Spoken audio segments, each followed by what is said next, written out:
Shalom semuanya, semangat sore.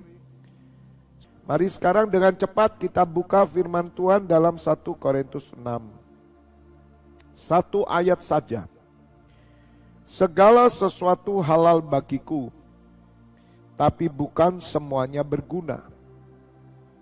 Segala sesuatu halal bagiku, tapi aku tidak membiarkan diriku diperhamba oleh suatu apapun. Berbahagialah Bapak Ibu Saudara mendengar firman Tuhan, merenungkan dan melakukannya. Amin. Saya memberikan judul pesan Tuhan sore hari ini adalah tidak terikat apapun. Tidak terikat apapun. Bapak Ibu Saudara, ada banyak pertanyaan-pertanyaan khususnya tentang rokok.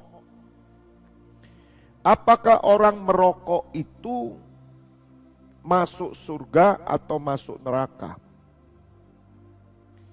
Bapak Ibu Saudara, pertanyaan ini mudah dijawab dan juga sukar dijawab. Tetapi mari kita melihat apa yang dikatakan firman Tuhan sore hari ini. Jika Bapak Ibu Saudara ada pertanyaan apakah orang Kristen boleh merokok, jawabnya ada di 1 Korintus 6:12.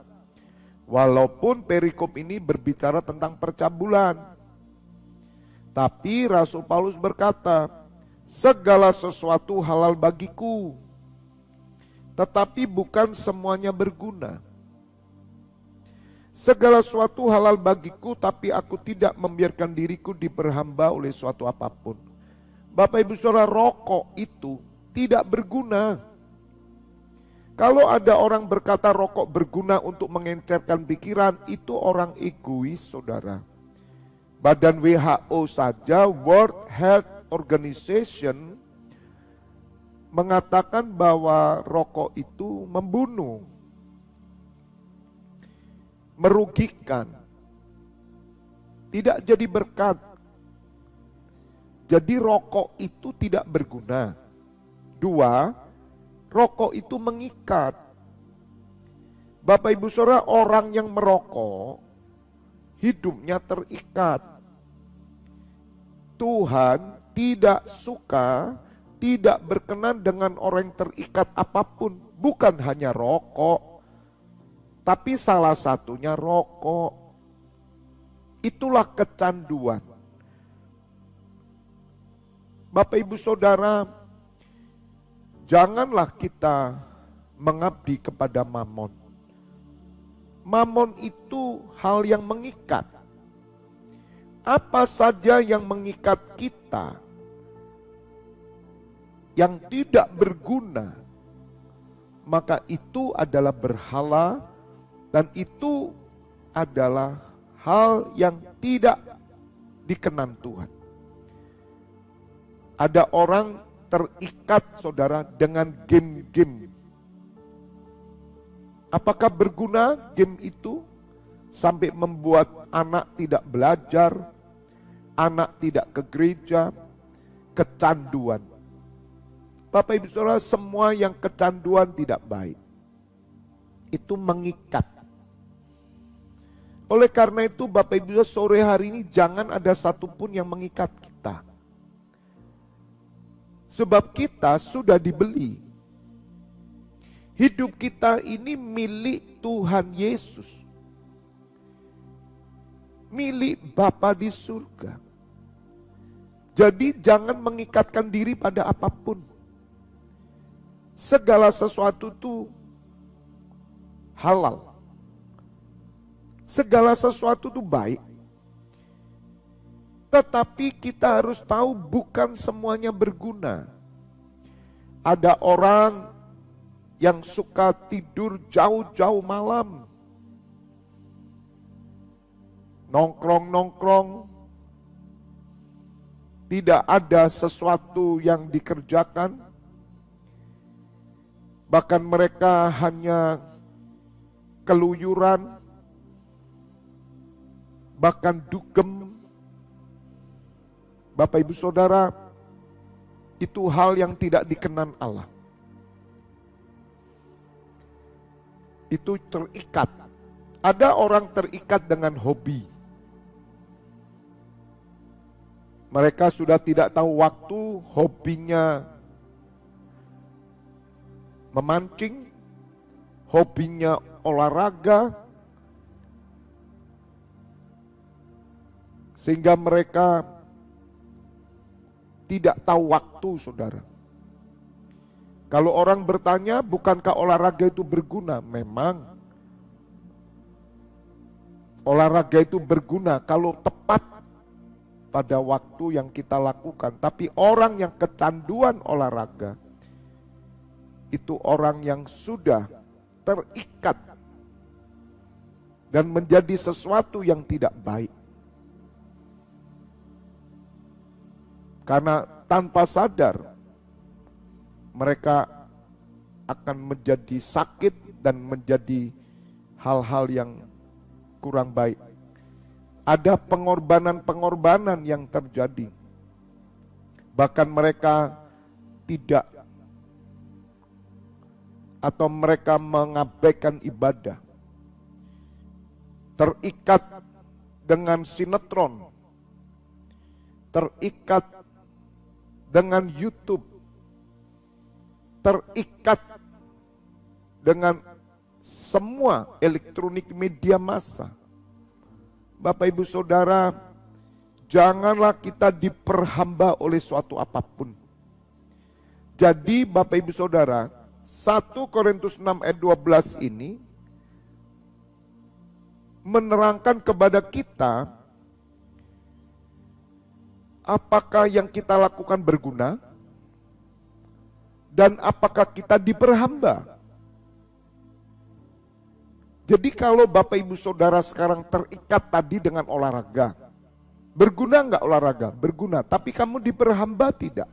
Kalau diperhamba, maka itu tidak berkenan. Allah akan cemburu. Karena firman Tuhan berkata, jangan engkau bersahabat dengan dunia. Bapak Ibu Saudara, bersahabat dengan dunia itu artinya menghambakan diri kepada dunia. Ada orang yang workaholic. Saudara mengerti workaholic, orang yang gila kerja. Apakah orang gila kerja itu berdosa? Bapak Ibu Saudara, itu termasuk berdosa. Orang yang gila kerja tidak masuk surga. Saudara, hati-hati. Kenapa saya berani berkata itu? Karena dia sudah menjadikan dirinya musuh Allah.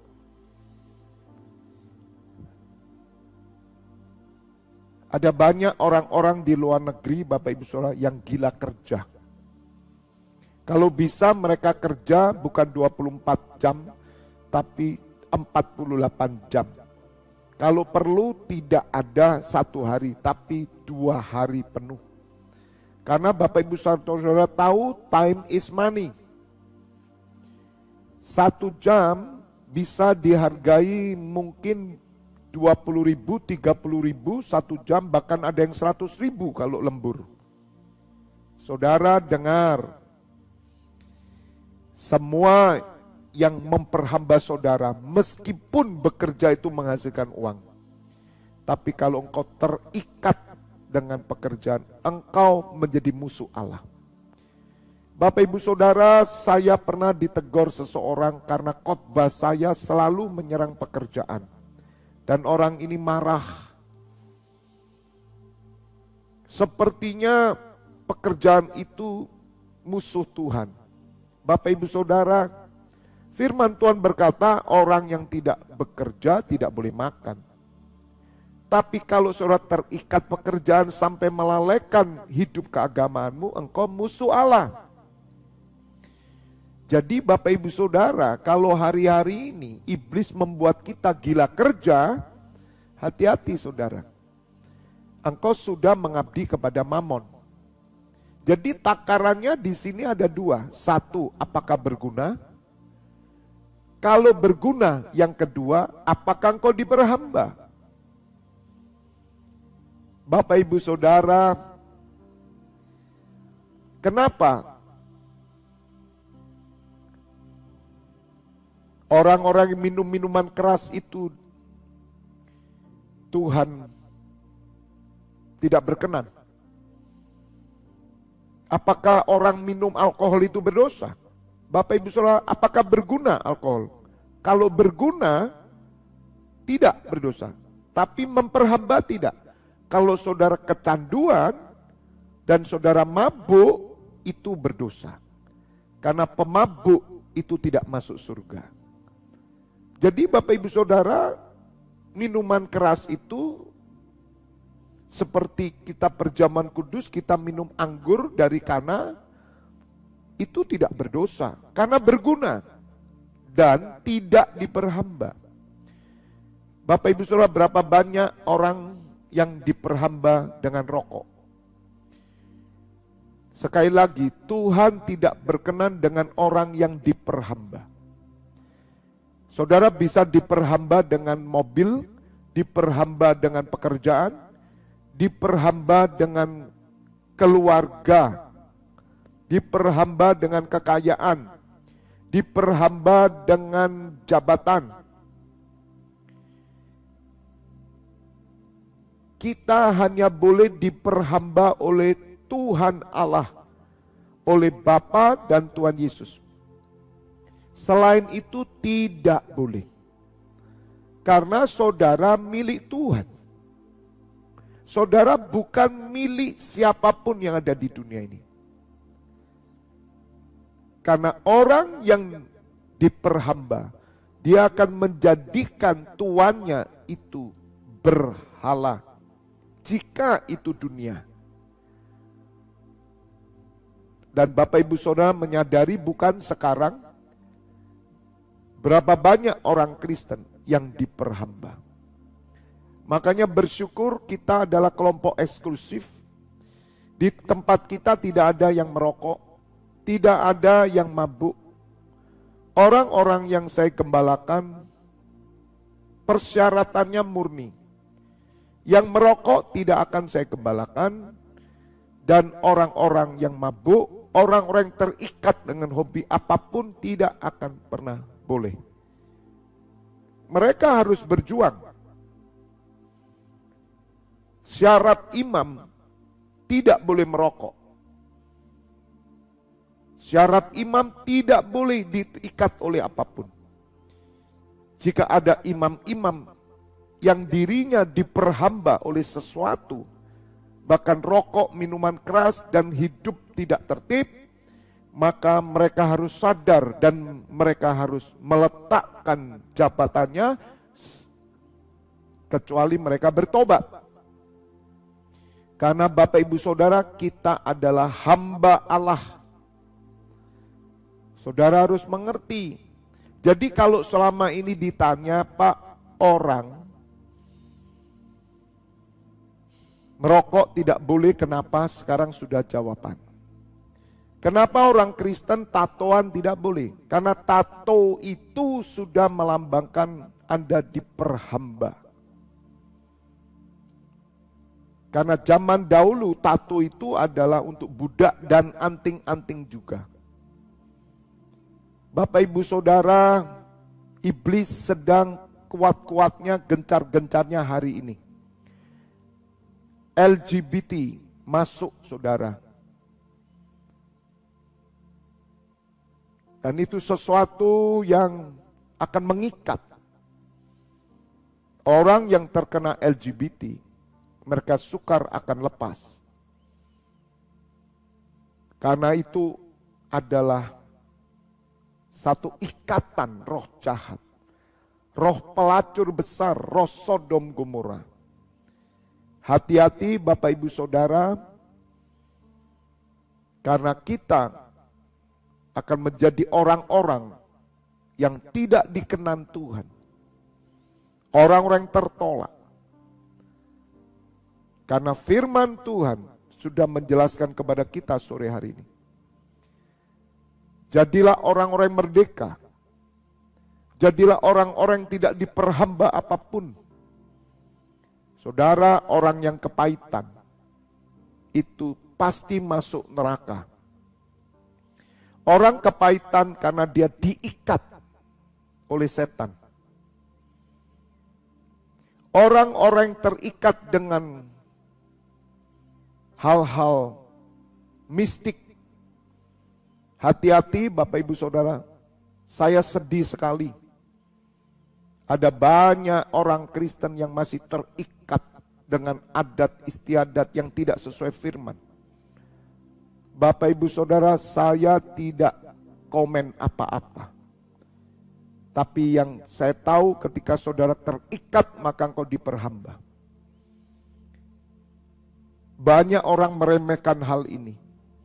Orang yang masih terikat dengan hal-hal mistik dan duniawi.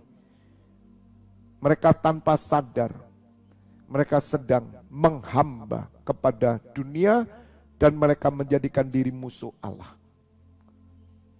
Apapun ikatan saudara, mari kita belajar sekarang.